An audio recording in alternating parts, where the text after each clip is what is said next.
The Scream Kings are in no way responsible for any encounters with the paranormal, extraterrestrial abductions, eldritch insanity, hauntings, curses, hexes, demonic possessions, cryptozoological sightings, or any loss of sleep that may result from listening to this podcast.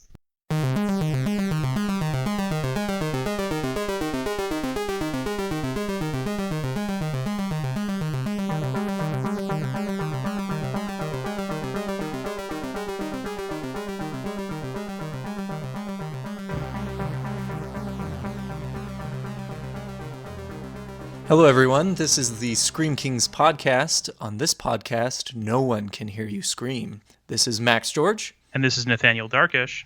We're so excited because this is episode 2. Woo! Yeah! Can't believe how big of a positive response we've already been getting from just our humble first episode. I know. It's been really crazy to kind of see, Scream Kings podcast on all of these different podcast venues like iTunes and Podomatic, and seeing our name and listening to myself through, a program that I would usually listen to other podcasts. It's really surreal, but so fun, so exciting. Yeah, and so definitely a big thanks to all of our listeners. We have been getting, lots of positive feedback from friends and family in person, and then also, of course, just, some people have been reaching out, via social media, and it's all been really great. I was over at my parents' house the other day. My mom was cleaning up. My sister's getting married, and so she's trying to get the house all clean. And I told her that we went live on iTunes, and she was like, "Yeah, I listened to your podcast already." And I was like, "Oh my gosh, you actually listen to our podcast." So when I mentioned you in the podcast as being one of the 3 members listening to the podcast, that was a real thing. Yep. It really happened. Same with my wife.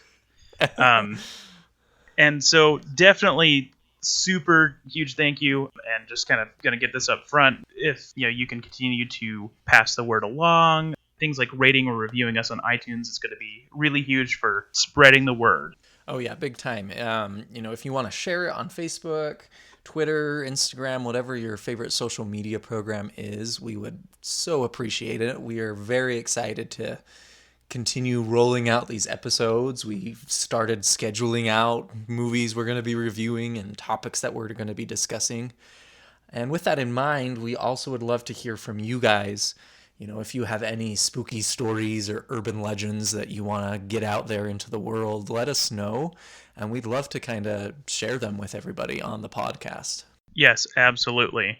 And also kind of along the lines of feedback that we've received, it's kind of helped us realize some mistakes and some room for improvement that we have from our first episode. And so we just kind of wanted to take a moment to kind of address some of those things and kind of get ahead of those things now, just because we're human, we're new to this podcasting thing, and so we definitely want to do the best job we can. And so when we make mistakes, we definitely want to acknowledge them and move forward from those. Absolutely. And so I think kind of the biggest one that we received a response from with that first episode we did was how it kind of treats the idea of rape and sexual assault. And I think we kind of did a terrible job at really emphasizing how horrible of an event this is to people. We in no way want to make it a light situation or a humorous type of situation. It's a terrible thing, horrendous thing that people have to go through. And so we just want to make it very well known to our listeners that rape, sexual assault, sexual abuse, any form of abuse really is completely terrible and horrible. And to the extent we do just want to provide a number that if there are any people out there who are suffering from sexual assault, that they can call. It's a 24-hour line you can call. It's very safe, and they'll help you out the best they can. The number is 1-800-656-4673. And again, that's just the sexual assault hotline. If any people listening have any issues or have been struggling with this, please give that number a call. Another thing that I wanted to just talk about briefly is that in the first episode, when introducing myself, I spent a fair bit of time talking about kind of how my parents, especially my mother, kind of shaped my way of not having contact with the horror genre initially in my life, and then later on me having to do things like hide my horror movies and video games and the like. And so I just wanted to take a moment, just because it was kind of brought to my attention that I may have sounded like my mother is kind of a crazy person or something like that, for her dislike of the horror genre. And so I just kind of wanted to actually provide some clarification about why that's something that she has had a problem with in her life, because it's my mother. I definitely don't want to give any false impressions about my opinion of her. I love her very much. I respect her. She's one of the best people on the planet in my opinion. So I definitely want to not give that impression, because she's very important to me. She's my mom. So I just wanted to just briefly clarify that a lot of the reason that she actually has some trouble with the horror genre is related to an event when she was growing up. Specifically, one of her younger brothers actually died when he was a baby, and so in her home after that, she kept having instances where she felt like maybe his spirit was also in the home, and so that definitely just kind of pushed her away from any interest in things like ghost stories, or because to her she had that experience where she had experienced something spiritual related to the death of her brother, and she didn't want anything like the horror genre making light of that. And so that's just a point of clarification I wanted to make. Finally, just one last thing that we wanted to briefly touch on, and this isn't so much an apology or anything, but rather just kind of an addition, because I forgot to mention this and I was really excited to. But something really cool, just a fun little piece of trivia about it, is that the film came out, obviously this year, 2017, and that is 27 years after the original miniseries with Tim Curry. And if you've paid attention, reading the book or watching the movie or miniseries or anything like that, you'll notice that 27 years is the amount of time in which it goes into hiding before it reemerges and has another cycle of terror. So I think that's a really cool piece of trivia, that just like the creature itself, a cinematic adaptation of it also reemerged 27 years later. So one of my favorite pieces of horror trivia ever. Super cool. It really is awesome that they kind of pulled that off. It almost makes me want them to wait another 27 years for the second chapter of the new movie, but I liked the movie too much. Yeah, so I think I saw. I think that the news actually, as of today, is that it will be coming out in 2019. Oh, awesome! I didn't see that. That was announced earlier today, so that should be pretty cool. Though part of me does kind of want them to wait 27 years and just have the same cast of the kids come back, because that would be super rad. Yeah, that would be some serious commitment, but I'm too impatient. Well, you'll get it sooner than later then. True. So we wanted to introduce a few new segments to the podcast now that our pilot is out of the way and we've popped our podcast cherry, where Nathaniel and I have very different backgrounds. We kind of wanted to explore those avenues a little bit more in depth here on the podcast. And so, of course, our primary focus is going to be reviewing horror movies and looking at the genre as far as that goes.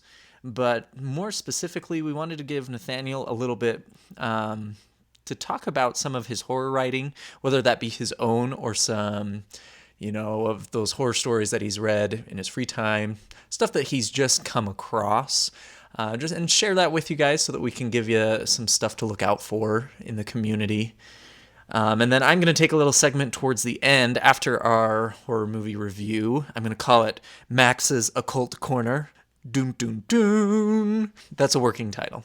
I might make it more snappy and fun. But that is just going to be a chance for me to explore some urban legends that surround the area, or listen into some of your guys' stories that you bring in and just kind of analyze them from a different point of view and see what's going on or the creepiness behind it. Well, perfect. So speaking of snappy titles for segments, I'm going to call my stuff, my literary review and discussion section, Studying the Strange. Eat that.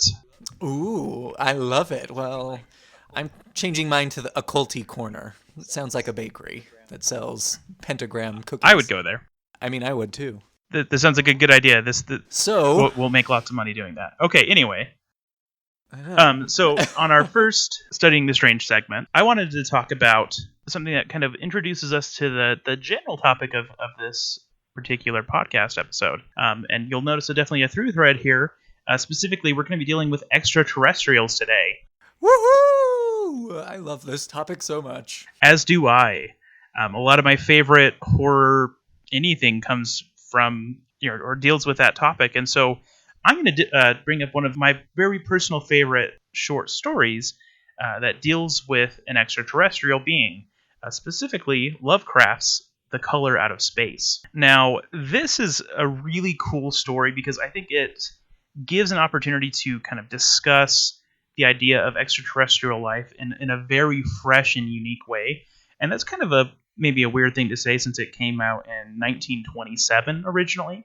But even still, like, just compared to almost any other science fiction horror stories, I think it's just one of the freshest takes on alien life I've ever seen. So just kind of so this time around, I'm just gonna give a kind of brief synopsis of the story itself. I'm not going to spend too much time on Lovecraft himself. I think that's a whole nother podcast that we could do, honestly. Oh, absolutely. And I actually really kind of intend over time to maybe touch on some of these key players in the horror genre, Poe, Lovecraft, Shelley, and many other writers kind of over time with this segment of the podcast. But today I just kind of want to talk about the story because it really does heavily tie into the idea of extraterrestrial life. So the basic story is that in Massachusetts, just west of Lovecraft's famous town of Arkham, and he goes to a place that's locally referred to as the Blasted Heath, which is an area that's just kind of dead. Like there's like no vegetation, everything is dead. Like the ground is gray. It sounds like a pretty awesome supernatural paranormal bar. I feel like we have a business opportunity here. Come to the Blasted Heath. Get your drinks. And I imagine they would have like shakes featuring Heath bars, but regardless. Or a Cthulhu shot. I would be all over that. Man, we need to talk other money-making ideas, maybe not on the podcast, so people don't steal our ideas. Yeah, no kidding. Our first pilot was a shame for social media, and this episode we're just coming up with business ideas. Hey, whatever makes us that sweet, sweet money.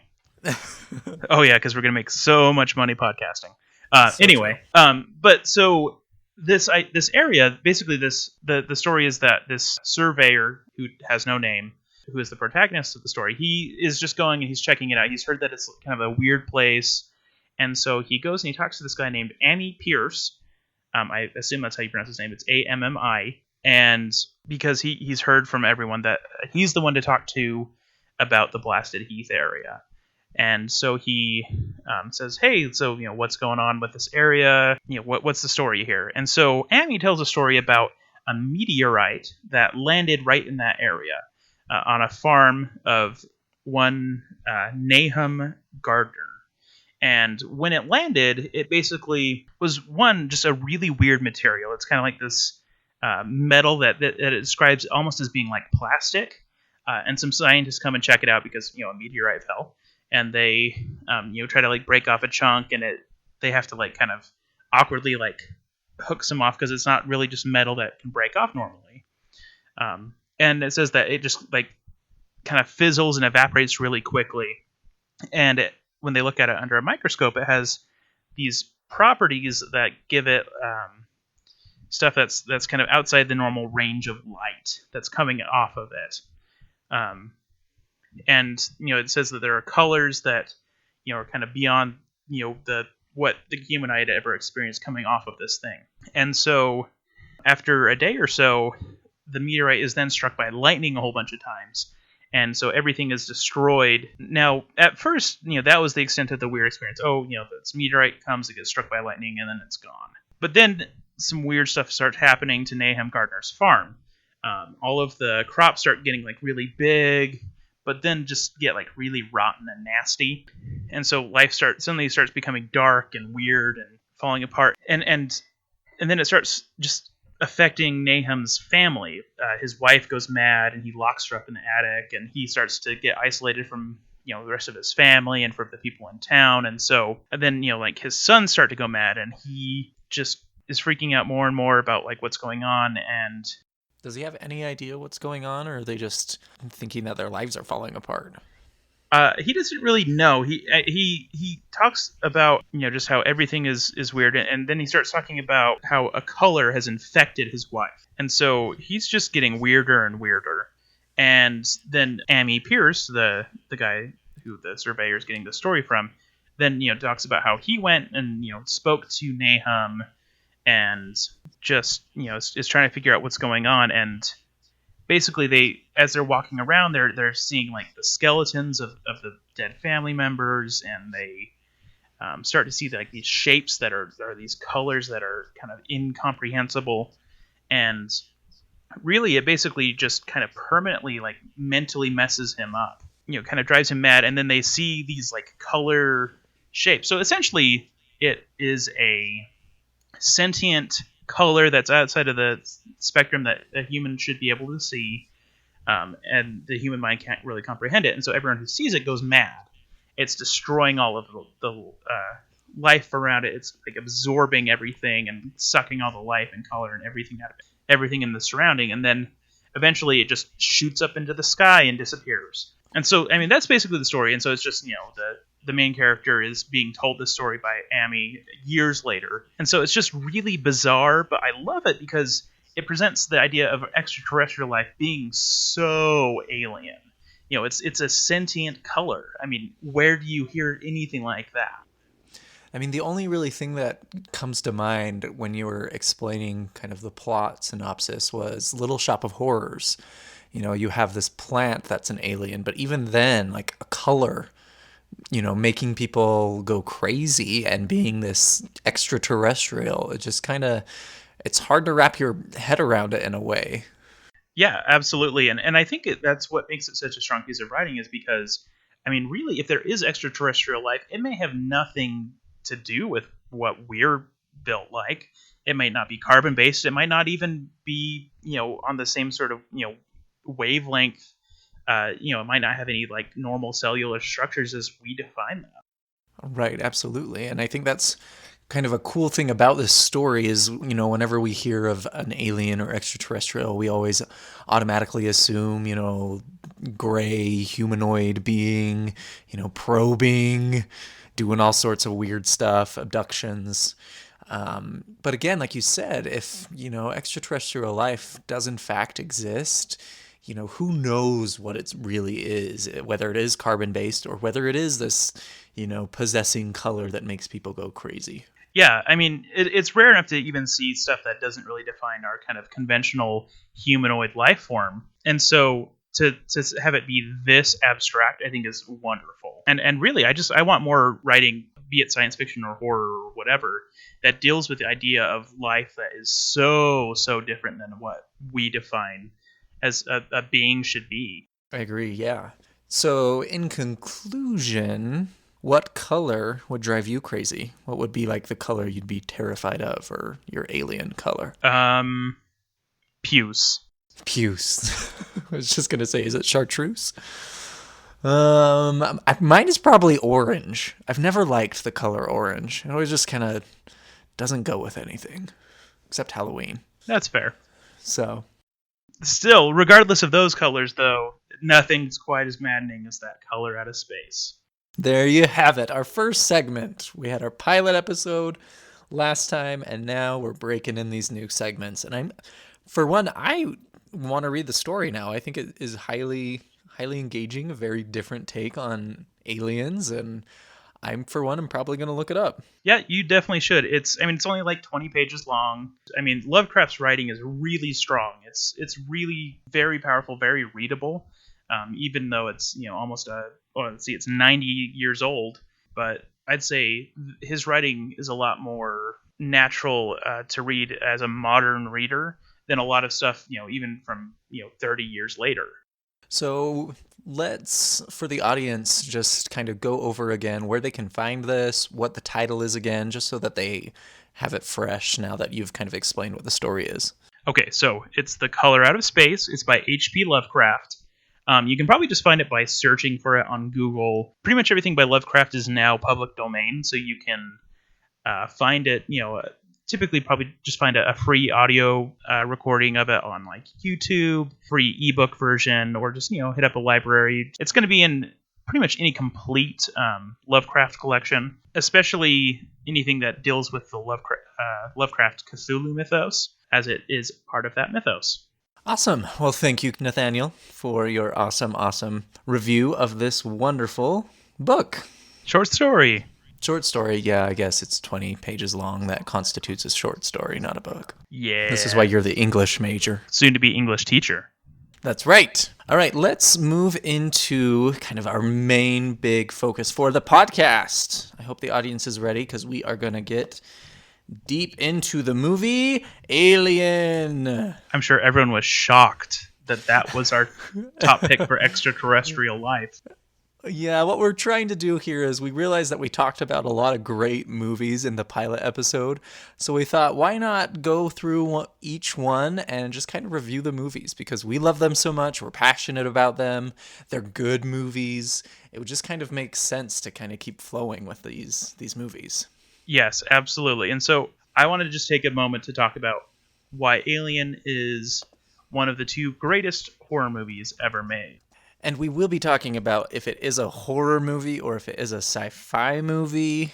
Or both. Or both. I just saw this movie probably about a month ago. I had heard so much about it. And I first saw it and I thought to myself, Nathaniel's crazy. This isn't a horror movie. It's completely a sci-fi movie.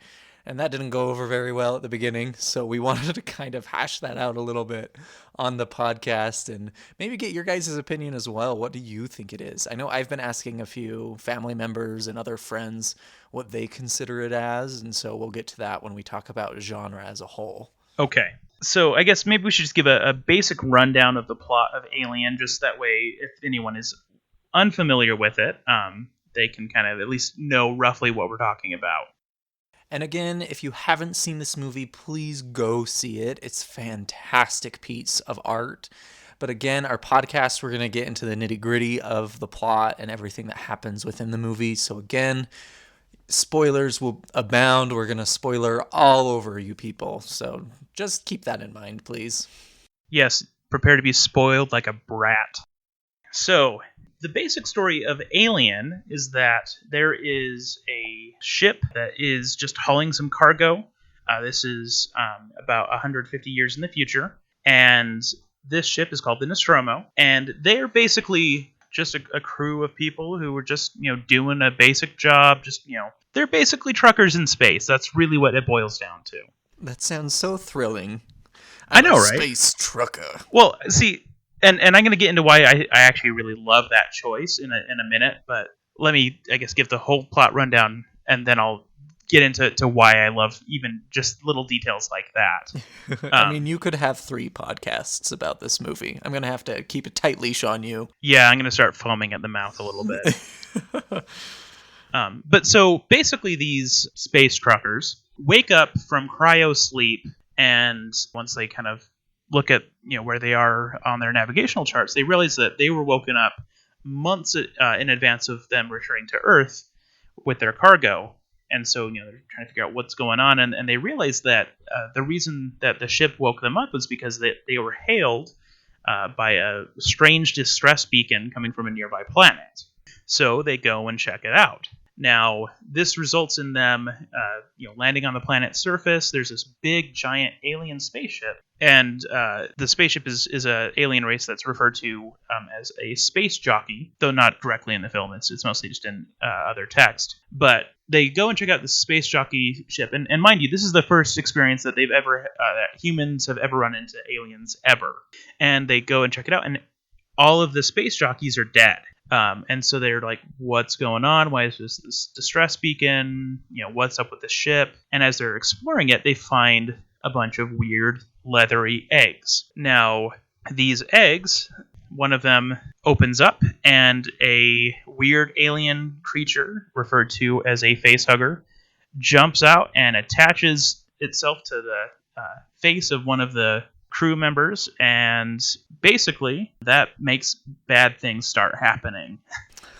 Do you want to face hugger? Do you want to take it from here at all? Or? Yeah, absolutely. And so the crew experience this crazy alien face hugger attacking one of the crewmates, and they start heading back to their spaceship. However, they have this crew member who's got this crazy alien attached to them. And I believe it's Sojourner Weaver. Is that how you say her name? Sigourney. Sojourner. I'm probably going to call her Sojourner more than once. I apologize. I'll laugh Sigourney. at you. Okay, it's fine. How about we just call her Ripley, because that's what they call her on the show. Yeah, Ellen Rip. She sees these people entering with this extraterrestrial attached to them, and she freaks out. It's completely against the code. She wants to quarantine them to make sure that it doesn't cross into the spaceship, which is something that I really like about the movie, is that the actors make intelligent decisions, or at least they try to make intelligent decisions. A lot of the time in horror movies, your actors and actresses and the people that they are playing just make idiotic and stupid decisions. But Ripley's character is very smart from the beginning. She recognizes that this is something that should not be on the spaceship, and she tries to keep it out of the spaceship. Unfortunately, her crewmates don't really agree with her in that regard, and ultimately this facehugger extraterrestrial gets on board of the spaceship. Yes, and so once it's inside, their science officer named Ash moves the afflicted crewmate into the medical ward and is working on trying to figure out what's going on, what they can do about this facehugger that's attached to Kane. And basically, Kane's unconscious. They can't figure out what's going on or what to do. But after a period of a few hours, maybe a day, suddenly they see that the facehugger has detached itself. It's gone. And so they poke around and they find it dead. And Kane shortly thereafter wakes up and is feeling okay. And so the crew then goes and has a meal to just kind of boost morale and say, hey, we're all okay, everything's good. And then suddenly, midway through the meal, Kane starts choking, and suddenly from his chest bursts a small alien right through his ribcage.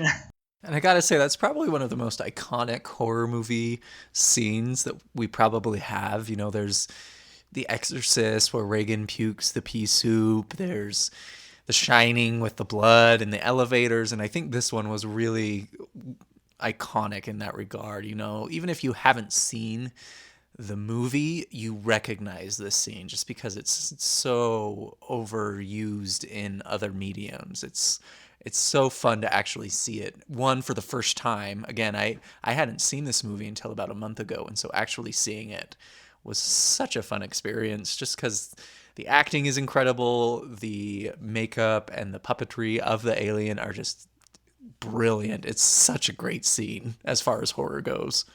Absolutely. I adore that scene. And yeah, a lot of the parodies and tributes to it are a lot of fun, but yeah, that scene is as iconic as it is for very good reason. Absolutely. And so then from there, it basically, the small alien grows very rapidly and picks off crew members one by one. They're trying to hunt it down, and this alien, the xenomorph, is super powerful. It's basically like an ultimate killing machine. And you find out that the science officer, Ash, who is actually an android, has received instructions from the ship's computer that preserving this extraterrestrial life is the top priority. And so he's doing things to kind of undermine the efforts of the rest of the crew to kill the alien and to get rid of it. And so ultimately they have a confrontation with Ash and kill him, but ultimately the crew gets whittled down just to Ripley, Sigourney Weaver's character, who then eventually saves herself by first she destroys the ship, activates the self-destruct sequence, and then when she gets on the escape pod, realizes that it is also on the escape pod, and then manages to launch it out into space. And she saves the cat. Jones the cat. Good old Jonesy. So now that we've kind of given a good plot of kind of what's going on without going into every single little detail, which again, this episode we could probably do in 3 episodes because it's such a good movie. I kind of wanted to go in though and talk to you this is one of your favorite movies. This is tied with Silence of the Lambs for you, Nathaniel. So let's talk about both of our favorite parts of the movie without going on for 3 hours, because we could. There's so many good aspects of this movie. Yes, absolutely. Do you want to go first? Sure. For me, seeing this movie for the first time, I'd heard so much about it. There was this kind of a hype about it. You've talked about it constantly. I have an aunt. Shout out to Martha Ingram. She's kind of another forerunner in helping me love horror. This is her absolute favorite movie, and so I heard about it so much. And when I was finally watching it, I was a little hesitant at the beginning because it is very heavy on the sci-fi aspect. There's not really a whole lot of dialogue until like 10 minutes in. Yeah, it's totally silent as far as dialogue for 6 minutes. And so I had these weird 2001 Space Odyssey flashbacks of, these moments where nothing is really going on. It's just a lot of visual. But for me, probably the two most favorite things that I gained from this movie was first the production of the alien and all of its various forms were absolutely amazing. So cool to see. I'm a biology student. I've seen a lot of what they were using in real life, and it was just incredible to actually see. The second thing that I'd have to say is probably the characters and their development and how really they are making good decisions. They're not doing whatever they want or doing what they feel is necessary. They are thinking about things in a pragmatic sense, analyzing the situation, and then moving forward to the best that they can. Ripley is really the protagonist in this show, and she's the one driving these good, heartfelt responses to the situation at hand. And I really think that was refreshing to see, especially in the horror genre, where again, most of the time people are doing whatever the hell they want and not really thinking about the consequences. And again, I think probably my favorite part of this movie is again just how realistic the aliens were.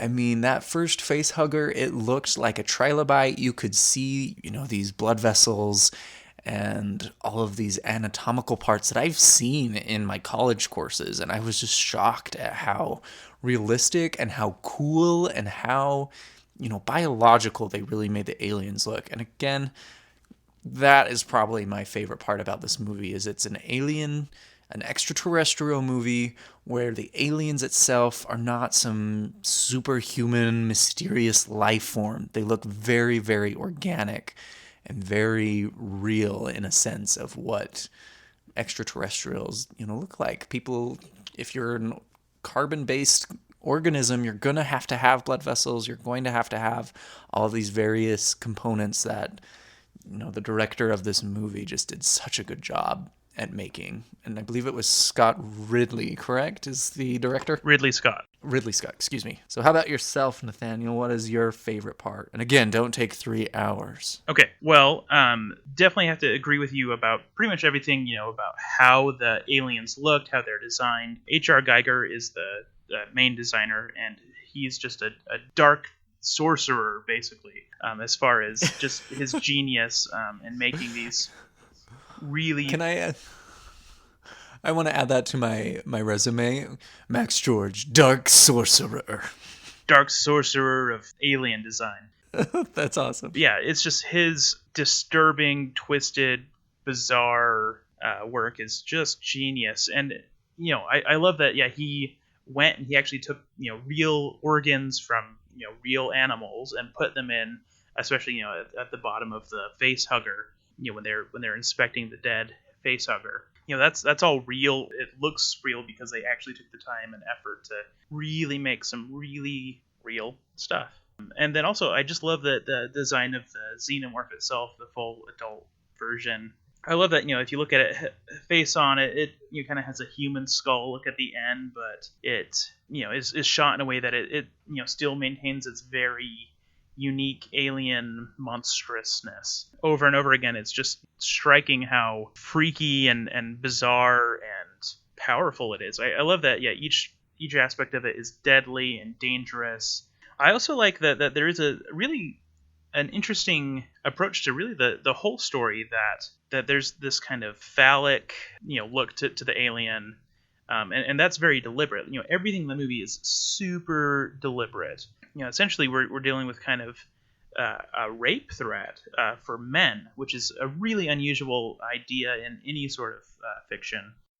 Absolutely. And to see that basically a man gets impregnated in a way, and then it bursts out of him. It's like the most horrifying rape and pregnancy sort of idea, but put through for these men basically being men, and being these manly burly guys who can do their jobs and be the hardcore space truckers that they think of themselves as. That's not enough to save. In fact, it just really makes things all the more horrifying when they do get horribly destroyed. And so I love this idea that kind of no matter where these characters have their competency at, and a lot of them are very good at their jobs. They're very good at trying to do the best thing for their crew. For example, the captain, Dallas, he's really trying to do the best thing he can for his crew. And yeah, that does result in some really poor decisions, and him doing some stuff out of this idea of kind of his own personal machismo. But that ultimately is his undoing. Can we talk about the word machismo? That's such a fun word. Machismo. Sorry, this is my random brain going. I just love that word. No, and I think this kind of goes back to what we kind of hinted at the beginning, is that another kind of fun aspect about the movie is it's not this like Star Trek spaceship on some huge mission with these prestigious captains going to save the day. It's like we talked about, it's a space trucker. They're just the average Joe. The movie does a really good job at the beginning of showing that their job is kind of boring. They're good at what they do, but it's like everyone else's job, that there are good days and there are kind of crappy days. Exactly. And I love that in spite of being a space movie, it's still a very grounded story. Like, you can relate to these characters because they're people that They aren't these kind of distant futuristic space fighters or anything like that, which is actually my biggest qualm with the second film, Aliens, because it brings in space marines to go and battle these xenomorphs.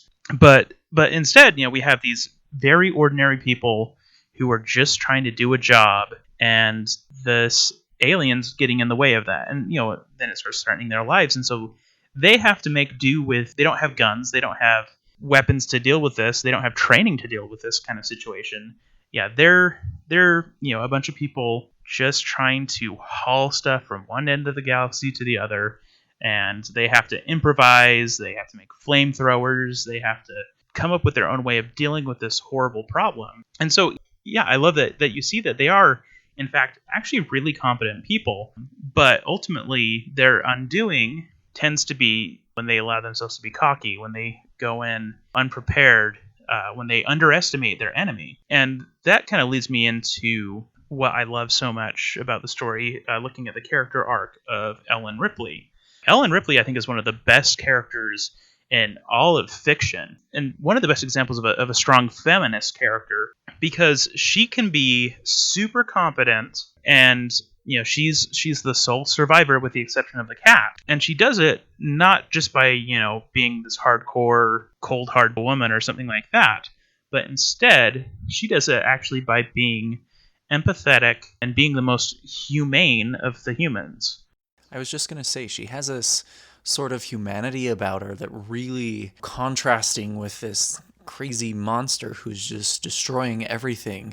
This humanity that we see in her character really is refreshing, and it makes you really respect her as an individual. And like you mentioned, she's a very big feminist icon in my mind. She knows what is happening.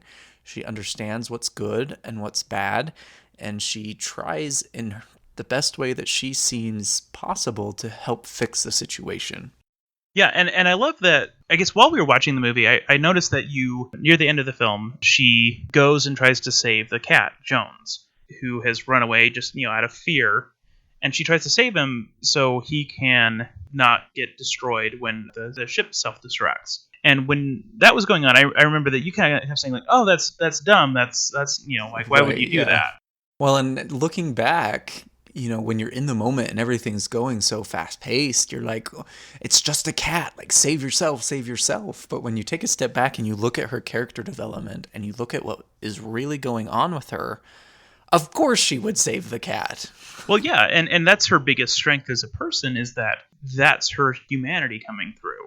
That's the thing that sets her apart from the alien, and is what allows her to defeat it, is because she is the most human person.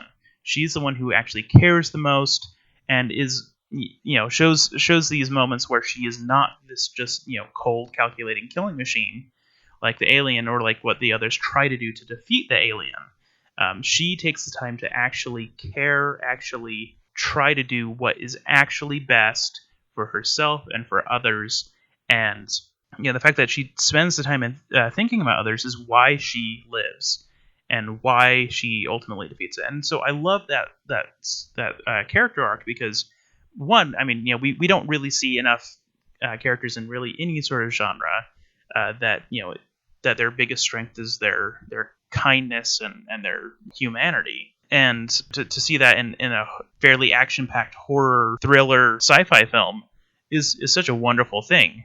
Well, and I think in the horror genre itself, there are very few iconic feminist role models that you see. A lot of the times when you get, the female gender in a horror movie, it's, they're a sex icon, or they're kind of the stupid icon, or, they have these kind of reoccurring tropes that get just so overdone. And really, it's just so disrespectful, because when you contrast that kind of a stereotype with what Ripley was able to accomplish in the movie, that's real life. How many women do we know out there who are just heroes and who really know what is what about life and have this huge, ginormous sense of humanity to go and save the cat, so to speak? Yes. It's going to be a new hashtag that we're going to do, hashtag save the cat, as our feminist movement for the podcast. Shameless social media plug. Yeah, there you go. So now that we have kind of teased apart those really just great, awesome parts of the movie, what is your least favorite part of Alien? Do you have one, Nathaniel?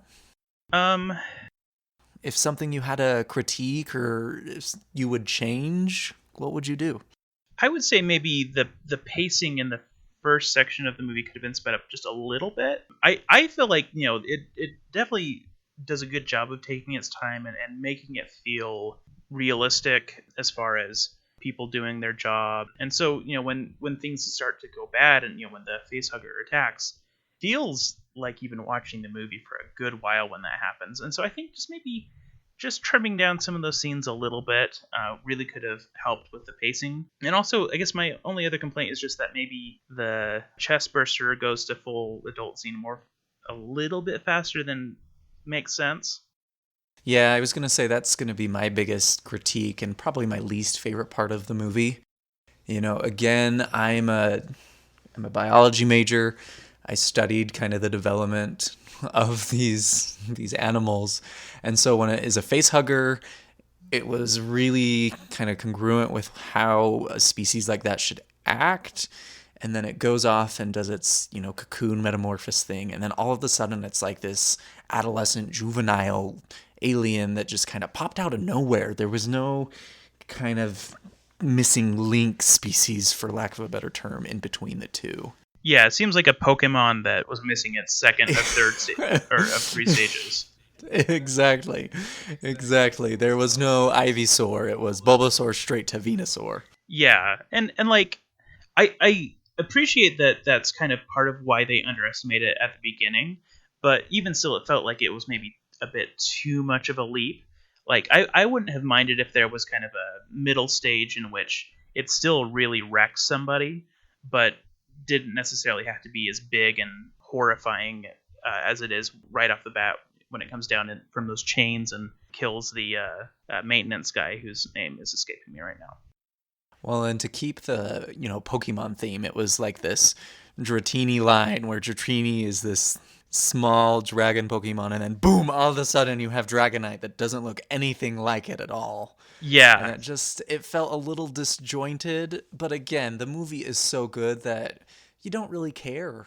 Yeah, that's fair. Then the only other thing that I might bring up is that a few of the effects didn't age super gracefully. I mean, their computers definitely feel like something from the old 1970, as opposed to anything realistic or futuristic at all.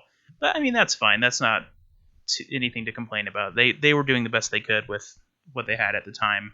And then also just the scene in which the android Ash, his head gets cut off, and then they take the floppy, fake head and then put it on, and then it's suddenly, talking. Yeah. That transition's Good a stuff. little awkward, but I mean, They straining did it what they out. could for the time, But I mean, if you can suspend your disbelief for the fact that there's an alien on a spaceship, well, I think you can suspend your disbelief about the smooth transition of special effects especially when you look at all the other practical effects. They're so good. True. So now let's kind of get into kind of the controversial topic for this movie is what kind of genre should we classify it? Is it a full horror movie? Is it a full sci-fi movie? Or does it kind of bleed in between the two? Because when I first saw this movie about a month ago, I straight out kind of told you, I don't think this is a horror. This kind of struck me more as a sci-fi movie. Well, it certainly has sci-fi elements, so I will give you that. And so, I mean, you can definitely say it is for sure a science fiction movie. There's strong humans in space, aliens. All those things are very big elements of the sci-fi genre. So, I'll definitely give you that it is for sure a science fiction film. So I guess what I wanted to do is I pulled up, the Wikipedia. Actually, it's filmsite.org, and it kind of describes what the horror genre is and then also what the sci-fi genre is. Mm-hmm. So let me just take a minute and kind of read these to kind of give the audience a broader idea of what these two genres entail. So for horror movie, it describes horror films are unsettling films designed to frighten and panic, cause dread and alarm, and to invoke our hidden worst fears, often in a terrifying, shocking finale, while captivating and entertaining us at the same time in a cathartic experience. So based on this definition, Alien fulfills all of this, I think, very well. Checks all those boxes. Absolutely. Now for sci-fi, science fiction film, or sci-fi, is a genre that uses speculative, fictional, science-based depictions of phenomena that are not fully accepted by mainstream science, such as extraterrestrial life forms, alien worlds, extrasensory perception, time travel, along with futuristic elements such as spacecraft, robots, etc., etc. And again, I think Alien really falls into this category as well. Yes, for sure. And so I guess kind of the question is, so if it were just one of those, what would you say it is then? Sci-fi? I don't know. I don't know if after reading the descriptions and talking to a lot of people, I do see where it is a horror movie. And especially after reading that description, Alien does a very good job at taking elements of life and, twisting them into a different medium to help us understand them and realize with them. Like you mentioned, this idea of this feminist overcoming all of the challenges that she's facing. Yes, for sure. And also, I mean, if you really look at the formula of the film, look at, okay, what is the plot doing? Like, how is it structured? It's basically a haunted house film on a spaceship. No, it doesn't have ghosts, but I mean, the way that things progress with the plot and the way that the characters are getting killed off, all of that is very much a parallel to any haunted house ghost type movie I've ever really seen. And I agree. I definitely agree with that. And I've asked a few people what they think the movie is, and kind of the general consensus that I've been getting is it falls within this happy medium of the two. That it has a huge horror aspect to it, but at the same time, it's set in space, there's spaceships, extraterrestrial life, that it also has these very big elements of sci-fi.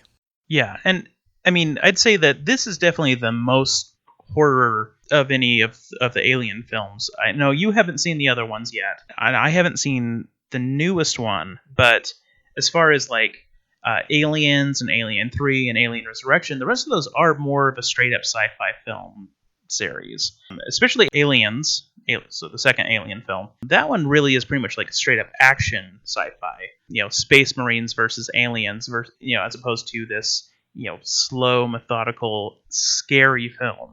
And if anyone in the audience disagrees with all of this, if you think it is purely a horror or purely a sci-fi, or think where we're coming from is just completely bogus, please let us know. I'd love to hear kind of what other people take on this genre debate. Yes, and I'll also like to hear what you think as far as what is the best Alien film. It's pretty divided among the fans of whether Alien or Aliens is the best, and I will fight you tooth and nail for Alien being the best because it is. And I would love to have an argument with you on the internet about that. Yeah, definitely let us know. Please let us know. Shameless Twitter plug. Shameless social media plug. So, as far as the movie goes, is there anything else you wanted to talk about before we wrap up our review of Alien? Well, we both know that I want to talk about all the things. It's true. One day if I'm out of town and we need to record a podcast, you can just do whatever you want with Alien. I'll just share a whole bunch of cool Alien trivia. Yeah, there you go. Because you were full of it. After we watched the movie about a month ago, you just were popping it off like nothing else. It was awesome. Well, then, should we move into kind of the third portion of the podcast? Yep, over to your occult corner or whatever. Max's occult corner? I'm doing a super fun dance that no one can see. I can't even see it. I know. Well, my title for this kind of segment for the podcast is a little misleading because not everything that I'm going to be discussing necessarily is occult-based. I'm just a huge fan of the occult, and I love it. But again, a lot of the stuff that we're going to be treating will be more focused on urban legends or, spooky stories that audience listeners have brought in, or even just kind of local stories that we hear about. And that is what we're going to be talking about today, is a kind of this urban legend out of East Utah that is just really fascinating and honestly is a huge hub for extraterrestrial aficionados that is just here in Utah. Little small western Utah has this huge kind of area that is just heavily extraterrestrial focused. Quick point of clarification. Absolutely. Eastern Utah, not Western. Did I say Western? I thought I said Eastern. You said Western. Oh, well, yes, excuse me. Eastern Utah. And so what this is Skinwalker Ranch. Dun, dun, dun. And you have actually a lot of really personal stories about this place that I'm excited to hear, maybe one or two. Yes. But first, kind of what I wanted to do in this segment is pick apart kind of the two aspects that are coming out of Skinwalker Ranch. The first being, what is a skinwalker? And then the second, going into Skinwalker Ranch and how it has really nothing to do with the tradition of a skinwalker in some regards. Yeah, and so I think we should maybe very lightly touch on skinwalkers and then maybe dig into them a lot more in depth later, especially, I might be able to get us someone who can talk to speak to the actual like Navajo tradition around the idea of skinwalkers. I totally agree, yeah, because really Skinwalker Ranch is more heavily extraterrestrial based and doesn't have a whole lot of pull into this Navajo tradition. Yeah.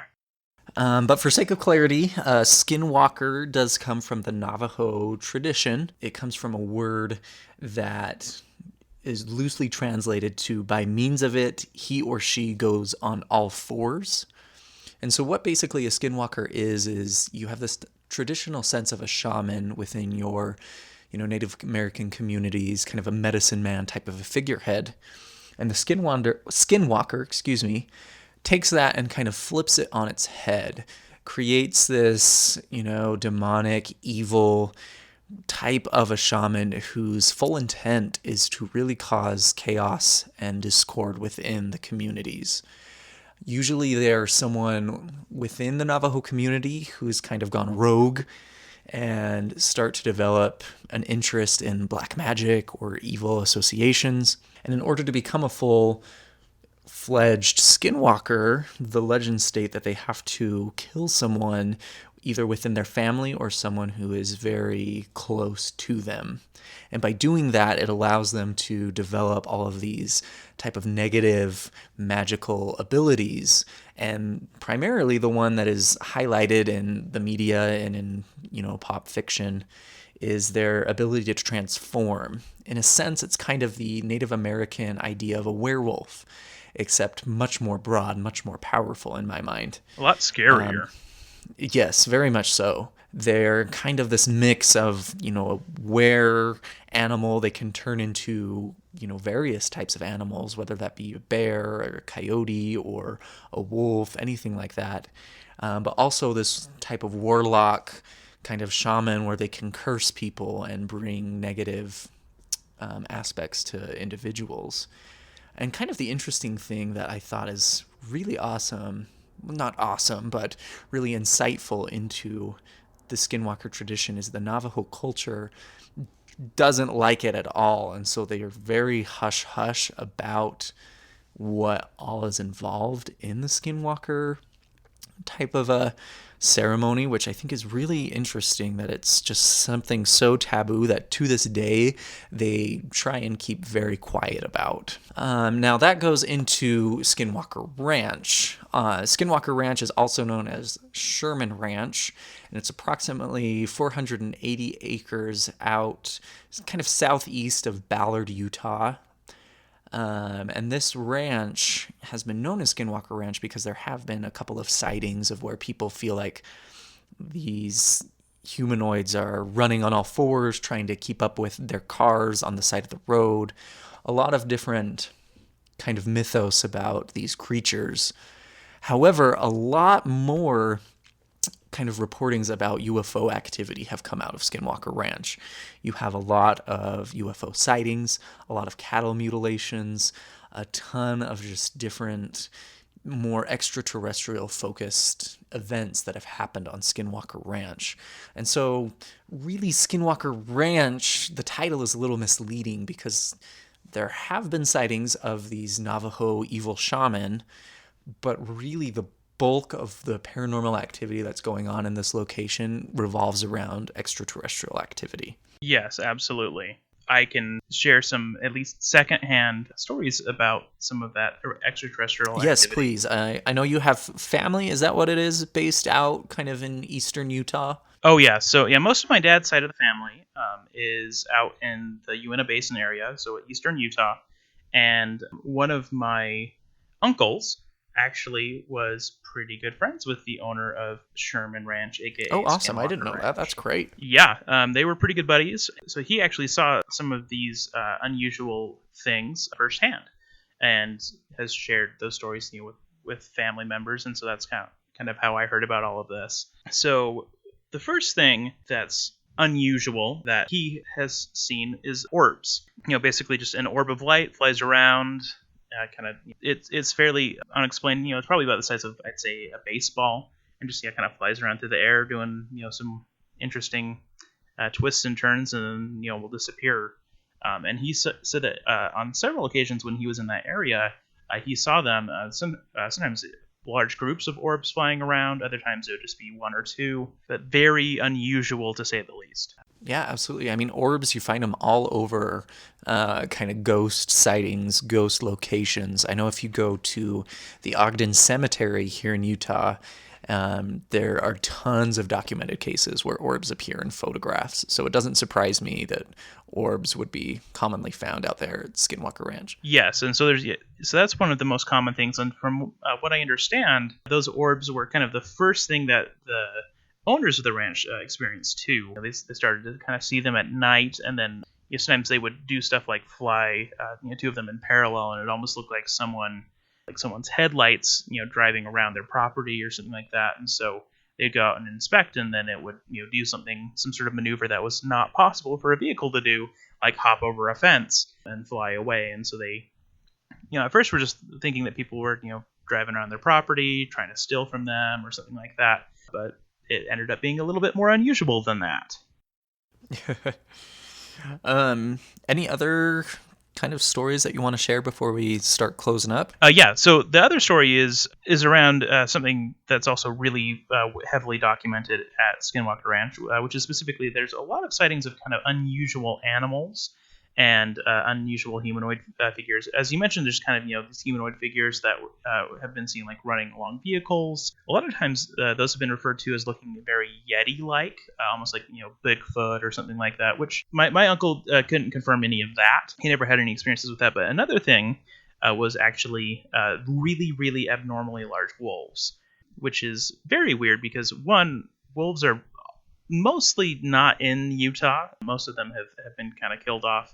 They're slowly making a comeback, but a lot of these experiences that he had, they were, officially declared basically totally gone from the area when he saw these abnormally sized wolves that had like abnormal eye colors, things like that. And so some of the stories that he had heard from his buddy, the owner of the ranch, had been involving stuff where they would like come over and act very tame, and then like abruptly like attack a cow or something like that. Sure. But my uncle actually had the opportunity to hunt on that land because, it's good hunting land. He had permission of the owner because he was friends with him. And so he was out hunting one time, and he saw one of those wolves, and it came at him and was growling at him and was acting very aggressively. And out of fear for his life, he shot it. Now, you definitely don't shoot wolves unless you absolutely have to. They're an endangered species. Sure. And so he, when he shot it, he said at first he shot it and it pierced through the side, and it didn't like even flinch. And he could see the cold air, it breathed, and it just kind of had like puffs of steam come out of the side. And so that freaked him out, understandably. And so then he decided, okay, we'll shoot. It's still coming at me. And so he shot it again. This time it dropped it. And so he then, realized, oh crap, I just shot an endangered species. Even if it was, self-defense, it could potentially get me into some trouble. So he borrowed a shovel and quickly buried it. He said that he was then in that area the next day and walked past where he had buried the wolf, and it had dug itself out. Spooky. Yep. And that's kind of you hear a lot of stories that are similar, especially revolving around the skinwalker and not so much the extraterrestrial, about these kind of mutant animals that no one really knows how to describe or explain. And so I love that story because it's such a good example, and it's a home example. This is your uncle who's telling you this story. It's not something you just read online. Yeah, I really wish that I could have him on the podcast, but unfortunately he passed away a couple of years ago. Well, as far as that goes, that's kind of pretty much everything that I wanted to cover with the Skinwalker Ranch. So I feel like we should move into the very last portion of our podcast, which is just to answer any questions or comments that anyone had for us. Yep, and so we put out a request for any questions about extraterrestrial life on Twitter and got one response from @MarkTheFerg, who is a good friend of mine. And he asked, we make first contact with an alien species. What's the scariest scenario that you can think of that doesn't involve a full-scale invasion? So I'll pitch that at you first. That's a great question. I've been thinking about this since he asked that question. And really, I think the scariest thing to me would be an alien species who comes in and, like he mentions, a full-scale invasion, not so much, but somehow is able to disguise themselves as, some top political person or someone in the community and starts to kind of manipulate things from a higher standpoint. So more invasion of the body snatchers than War of the Worlds. Yeah. Kind of this antichrist, this person who everyone really is in high esteem, but then behind the scenes is just manipulating everyone for their own advantage. Okay. Which is a little bit more accurate with today's political system than normal. That would explain a lot, It would. including the skin color of our president. Dun dun dun. Oh, dun dun dun. I think that would definitely be a very scary scenario. I actually kind of lean more towards the Lovecraftian, color out of space kind of thing, where it's just so incomprehensible that we can't really communicate, we can't understand it, and maybe even that it could be so bizarre and terrifying that it just drives us mad. Oh, that's a good one too. Yeah. Full circle back to the color. Yep. That's how we roll. So that is all that we had today for the second episode of our podcast. I personally just want to thank everyone who has listened and given us support. It's so fun to see everyone getting so involved in this podcast. And again, I just want to let everyone know that now this podcast, you can find it pretty much on every means that you listen to podcasts. We're on iTunes, we're on Podomatic, we're on Stitcher. Pretty much you search for Scream Kings on the program that you use for podcast and you'll find us. Yep. And it's super cool to see, once again, just see, our name, our podcast cover image come up on all of those. Also, just, wanted to do a little shout out to my wife, who has given us tons and tons of feedback, is basically almost a producer on the show at this point. It really is true. Her linguistic background has helped us so much from even just the first episode.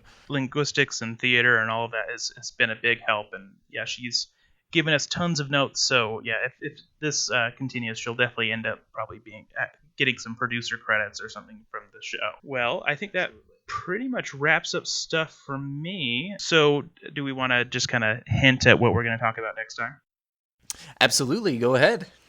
Well, we're going through a lot of the favorite films that we mentioned last time. So next time we're going to talk about The Evil Dead. I'm so excited. As am I. And of course, that may come with some discussion of Lovecraft's Necronomicon and some other fun little tidbits like that. So definitely I'm come so back. excited because for my occult corner, I actually own the Necronomicon. So, maybe we can read some passages about it. Yes. I'm so excited. I am very, very excited as well. So you should all be excited too. And we hope to have you come back soon. Yes, and again, please listen to us in any means possible, and if you could leave us a review, if you liked us, if you hated us, hopefully you liked us, please leave us reviews. That helps us get our podcast more known. Yep, and so in the meantime, keep screaming silently into the void of space. And look for episode 3 coming your way.